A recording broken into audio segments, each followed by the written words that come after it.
Hello दोस्तों, मैं हूं कपिल और आप देख रहे हैं मोटिवेशनल कोट्स।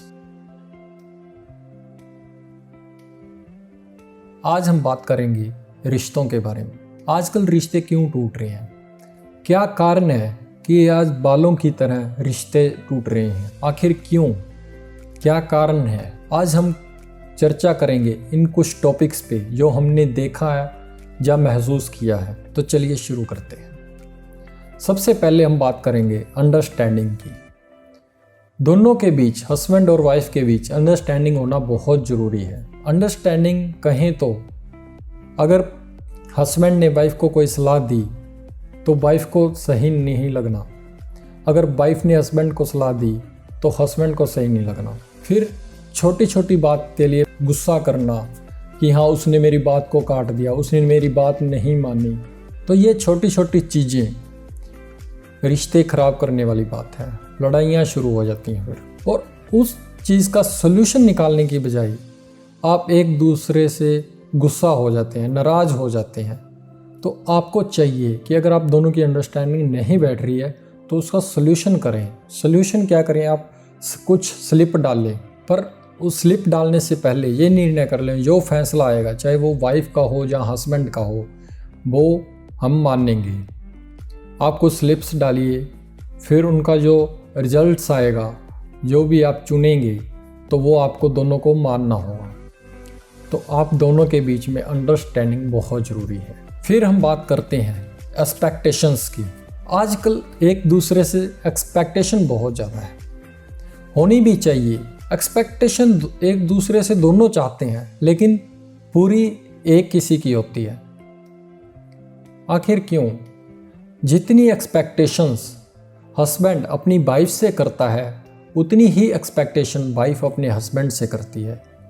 जो चीज़ें हस्बैंड अपनी वाइफ में चाहता है, वाइफ भी उतनी ही क्वालिटी अपने हस्बैंड में चाहती है। कई बार क्या होता है कि हस्बैंड अपनी सारी चीज़ें पूरी करवाता है, लेकिन वाइफ की जो एक्सपेक्ट करती है उसकी जानने की कोशिश नहीं करता।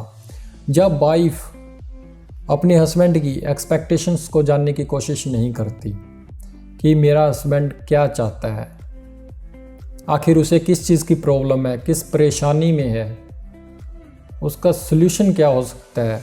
तो ये चाहिए कि दोनों को या तो एक्सपेक्टेशन दोनों एक दूसरे से छोड़ दीजिए, या फिर अगर दोनों एक्सपेक्ट करते हैं तो फिर उन पे पूरा उतरिए कि हाँ, अगर हस्बैंड सोचता है कि मेरी वाइफ को मेरे से ये एक्सपेक्ट है, या वाइफ को लगता है कि मेरे हस्बैंड को मेरे से ये एक्सपेक्ट है, तो फिर दोनों को पूरा करना चाहिए। तीसरे है कि हम बात करें कम्युनिकेशन गैप।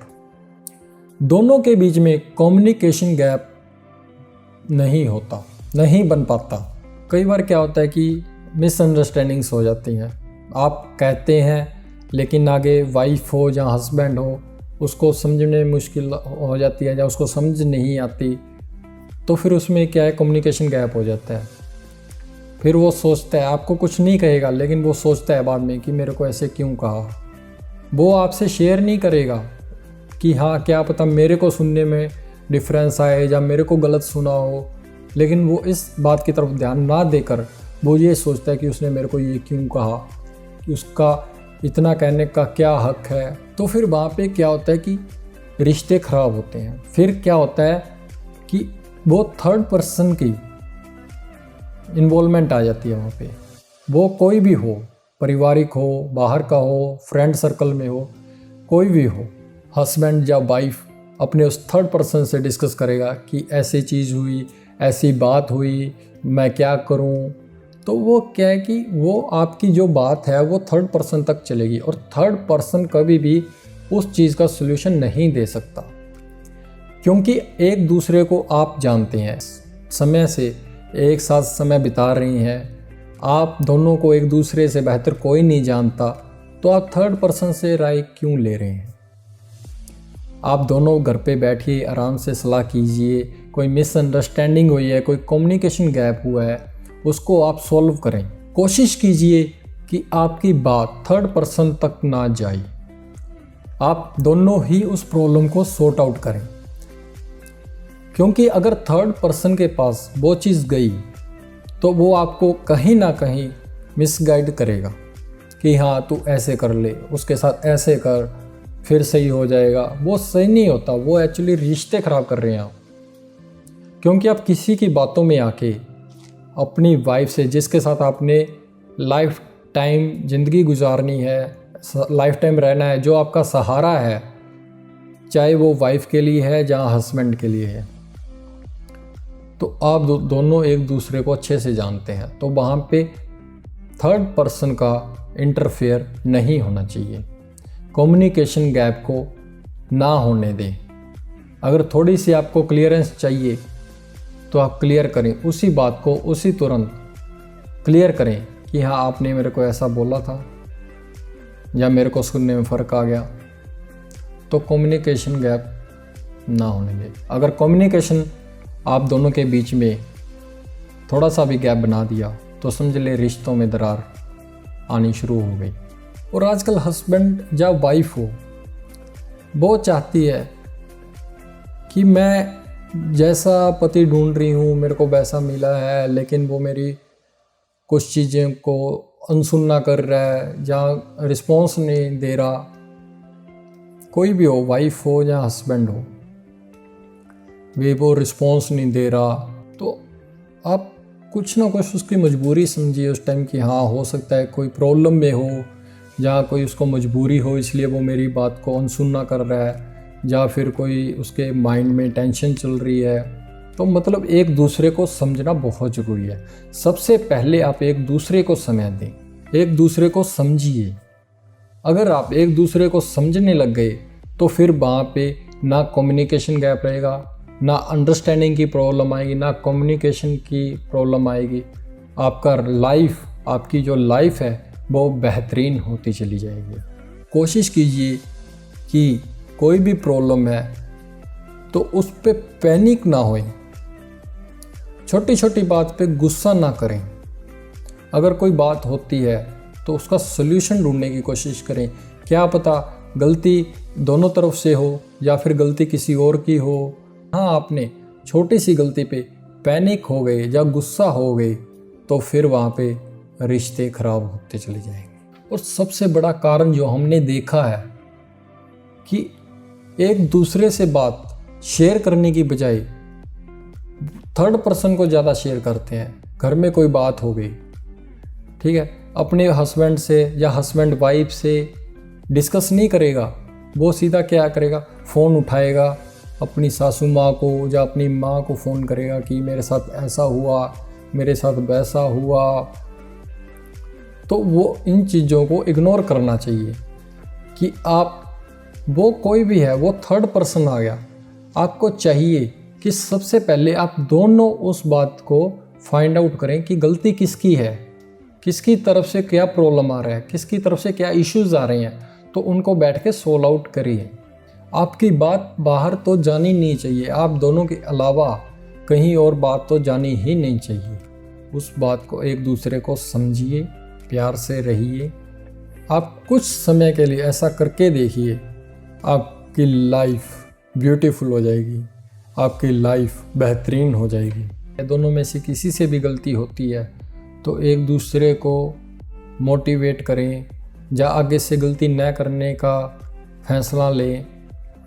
कुछ मतलब ऐसी चीज़ करें, अगर उस चीज़ के लिए आप हाइपर हो गए या उस बात पे आपने गुस्सा दिखा दिया तो अगले के माइंड में हो जाएगा कि ना, ये मेरा पार्टनर मेरे को सपोर्ट नहीं कर रहा है, या फिर मेरे को समझ नहीं पा रहा है, मैं किस सिचुएशन में हूँ, या फिर मेरी गलती को इसने बहुत बड़ा बना लिया। ठीक है, तो दोनों को चाहिए कि वो एक दूसरे को समझें, समय दें और गुस्सा होने के बजाय अपने दिमाग को रिलैक्स करें। फिर सोचें कि हाँ गलती किसकी थी, या क्या वो जो मैंने किया वो सही था, या फिर आपने जो गुस्से में बोल दिया उस समय जो बोल दिया सो बोल दिया, लेकिन जब आपको रियलाइज़ हुए कि हाँ मैंने उसके साथ गलत किया, जहाँ उस समय मेरे को ऐसे नहीं बोलना चाहिए था, उसके लिए फिर सॉरी फील कर दें। क्योंकि देखो एक दूसरे के बीच में ये चलता रहता है, पति पत्नी के बीच में ये चीज़ें चलती रहती हैं। अगर आप सॉरी बोल देंगे तो इससे छोटे नहीं होंगे, इससे आपकी इज्जत बढ़ेगी कि हाँ, उसको फील हुआ, रियलाइज़ हुआ कि मैंने गलत किया, कि मेरे को ऐसे नहीं कहना चाहिए था। फिर आगे से आपको भी वैसा ही रिस्पॉन्स अपने हस्बैंड से, या फिर पत्नी को अपने हस्बैंड से, या फिर हस्बैंड को अपनी पत्नी से मिलेगा। फिर वही बात आ जाती है कि दोनों में, हस्बैंड और वाइफ में कम्युनिकेशन, अंडरस्टैंडिंग होना बहुत ज़रूरी है। रिश्ते हर कोई जोड़ना चाहता है, लेकिन जब रिश्ते निभाने की बात आती है तो फिर बहुत मुश्किलें आ जाती हैं लोगों को। रिश्ते निभाने मुश्किल हो जाते हैं। क्यों निभाने मुश्किल हो जाते हैं? क्योंकि वो एक दूसरे को समझ नहीं पाते, एक दूसरे को समय नहीं दे पाते, अंडरस्टैंडिंग नहीं हो पाती, दोनों में कम्युनिकेशन नहीं बन पाती। तो वहाँ पे रिश्ते फिर बिगड़ने शुरू हो जाते हैं। थर्ड पर्सन के अनुसार चलने लग जाते हैं। किसी की राय, चाहे वो फ्रेंड हो, चाहे फैमिली में हो, चाहे कोई भी हो, लेकिन वो फिर उसी के डिपेंड रह जाते हैं, उसी की राय लेके आगे निर्णय लेते हैं। तो ये चीज़ें नहीं होनी चाहिए, क्योंकि दूसरों से ज़्यादा अपने लाइफ पार्टनर के बारे में आप जानते हैं। तीसरा इंसान नहीं जानता, तो फिर आप उसकी राय कैसे ले सकते हैं? क्योंकि हस्बैंड अपनी वाइफ को अच्छे से जानता है और वाइफ अपने हस्बैंड को अच्छे से जानती है, दोनों समय बिता रहे हैं, तो फिर थर्ड पर्सन वो आपकी ज़िंदगी का निर्णय कैसे ले सकता है? कौन होता है वो आपका निर्णय लेने वाला, या आपको गाइड करने वाला? तो जितना हो सके आप थर्ड पर्सन को कम से कम इन्वॉल्व करें, बल्कि इन्वॉल्व ही ना करें तो ज़्यादा बढ़िया है। Thank you.